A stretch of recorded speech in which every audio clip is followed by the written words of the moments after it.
Sure, what sure. are some of the characteristics of the early development of someone who God uses in these kinds of ways? You Mhm, mentioned this movement of 14,000. You've seen many big mhm, movements with tens of mhm. thousands. What kinds of characteristics do you notice in the lives of those movement leaders, especially in the early stages? Okay, good question. What are the characteristics of people God uses early stage of this? Because I have traveled and I've interviewed lots of these people. The first thing I notice is they're very concerned for lostness. They're not concerned with building a big church. Typically, their primary concern is not their agency or their mission or their ministry name. The first characteristic that I notice across the board, they are really offended at lostness. They have lost cousins, they have lost neighbors, they have lost family members that are lost. And the people that God uses, one of the first characteristics is they really deeply feel the difference between being lost and being saved. They really deeply believe in heaven and hell. They have deep experiences of what it's like to be saved, God's spirit filling and transforming them, and they live among people that are lost. So one of the first characteristics that at least that I've observed is there's a lot of other priorities in the Christian life, but the people that God uses, the first thing, they are really concerned for lostness. They Mhm. feel deeply the impact of lostness on their family, their relative, their friends, other people in their town. And so what I've observed, lostness is what drives them to this effort. They So let me really just don't want, yes, Sorry, let me just repeat back to what I'm hearing. When you say, and maybe, yeah, just make sure we're all understanding what you mean by lostness.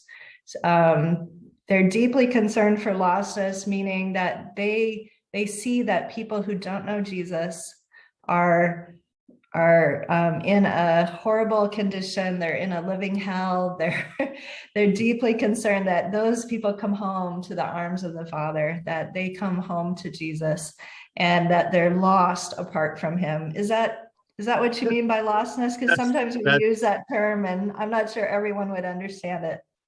you're thank you. Let's go ahead and help each other give definition to it. Yes, I mean they're separated from God.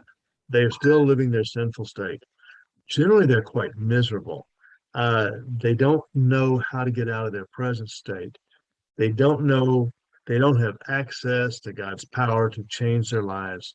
Often they are very frustrated. They succumb to temptation. They're doing things they don't want to do. They don't have the power in their life to change because they're just separate from God's power. They're not part of God's family. They don't have that fellowship of being part of God's family, nurture, encouragement. There would be a few that are really thinking about heaven and hell.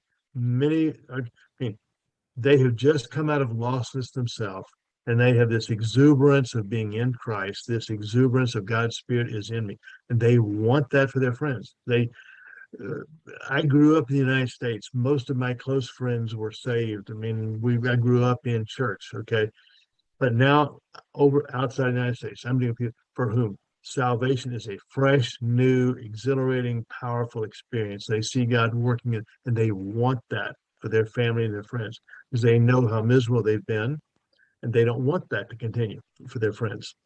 Right. Yeah. So it's about heaven and hell, but it's also about I've experienced something that is so good. I desperately want everyone to have this. And that Hmm. concern Hmm. that lost, that people are lost apart from God. They're Hmm. wandering with a shepherd, with a sheep without a shepherd. They're out there, they Hmm. wandering, Hmm. and they want to see them come home. And that urgency of that is something that you see in these developing movement leaders.